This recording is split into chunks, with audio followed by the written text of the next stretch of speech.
Yeah, hi everyone, and welcome to another edition of Chalksmart. Today we're looking at a book titled The God Delusion, written by Richard Dawkins. I think this book came out in about 2006, so it's been out for some time. Topics we'll be looking at today, starting with introduction in green, some arguments for God's existence, and then the central argument of the book, and the one the author believes in very strongly, is covered, as to why God doesn't exist. Roots of religion, a question, can we be good without religion, and then a much needed gap to finish up with. An introduction. Okay, not really an introduction. I'll just start with a quote from the author and probably the most often quoted paragraph from the book. Strap yourselves in, it's quite funny.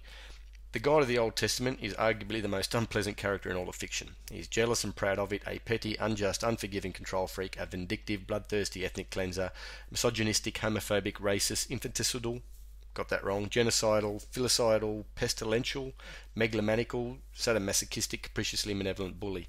Not a good guy in the eyes of the author.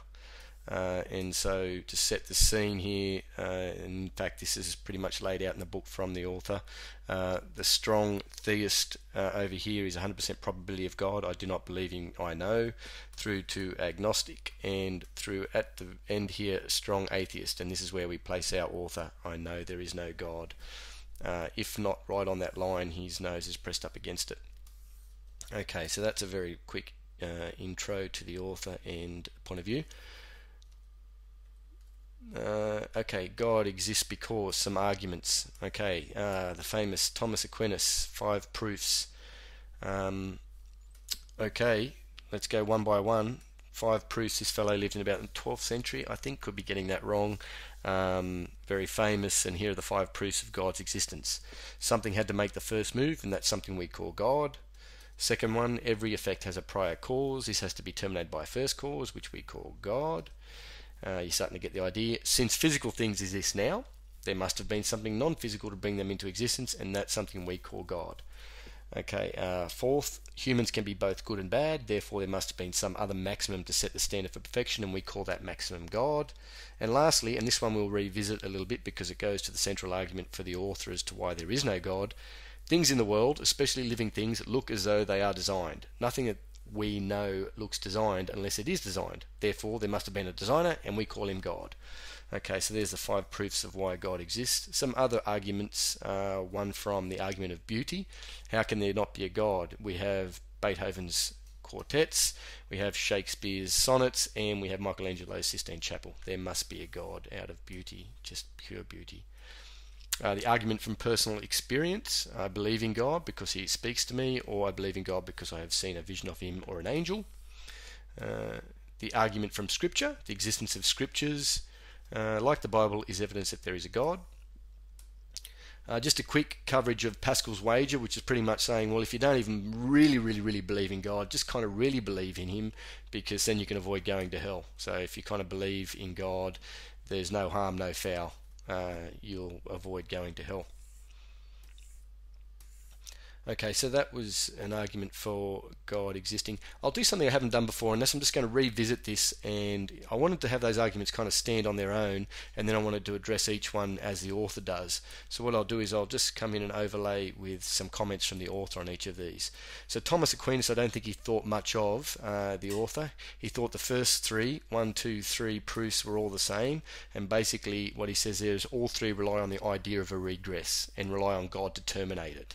So you need something at the very end, and they're just putting God at the end. So he says it doesn't solve anything at all.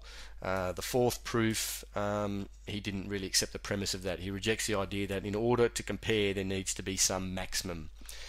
So not looking good for Thomas in Richard's eyes. And finally, and this is the one that he's got the killer blow for, he believes, thanks to Darwin, it is no longer true to say that nothing that we know looks designed unless it is designed. Evolution by natural selection kicks that for 6. So he doesn't think much of Thomas' opinion there. On the argument of beauty, all the author says here is that sonnets and quartets are sublime if God is there, and sublime if he is not there. They do not prove the existence of God, they prove the existence of Shakespeare and Beethoven. And just a point that the enormous wealth that the church had made it the dominant patron of the arts, so a lot of the most beautiful works were sponsored by the church. The argument from personal experience. There's a talk of David Hume's test of a miracle. He states that no testimony is sufficient to establish a miracle unless the testimony be of such a kind that its falsehood would be far more miraculous than the fact which it endeavours to establish. And the author also states that if you had such an experience, you may well find yourself believing firmly that it's real, but don't expect us to take your word for it. He is a scientist after all. The argument from Scripture. The author states that the fact that something is written down is pervasive to people not used to asking questions like who wrote it, when, and were they unbiased. And there's a lot of material in the book about refuting some of the things that the Bible states, and that it's not a literal fact. The author on the Bible, he states some things like, that they've got problems with the birthplace of Jesus, inconsistencies, and continuing on the Bible, that all the essential features of Jesus' legend, the star in the east, the virgin birth, the miracles, execution, the resurrection, etc., were borrowed from all other religions that existed prior to the Bible. And scholars did not regard the New Testament or Old as a record of what actually happened in history, and the fact that the 4 Gospels were all chosen arbitrarily out of over 12. So all this suggests that putting credence on Scripture as evidence of God is a false one. So there's some arguments for God's existence. Now to the central argument of God not existing. Okay, the author's main argument. I might try and squeeze that down a little to fit it in. Author's main argument. Okay, over here. How do we explain the improbable appearance of design in the universe? How do we explain this giraffe? The natural temptation is to attribute the appearance of design to actual design itself. So we naturally attempted to say this looks like it's designed, we designed something like that, so we need one of these, a designer. 3, this temptation is a false one because the design hypothesis immediately raises the larger problem of who designed the designer, a more complex problem, who designed this fellow. So 4, Darwinian evolution by natural selection shows how living creatures, with their spectacular statistical improbability and appearance of design, have evolved by slow, gradual degrees from simple beginnings. We can now safely say that the illusion of design is just that, an illusion.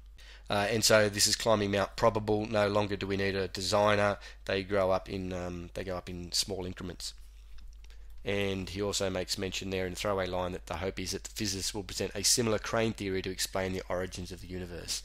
So this is his killer argument that he knocks for 6. He suggests the argument that intelligent design, if you will, which has been recently coined as an argument for God's existence. So he believes strongly that God doesn't exist.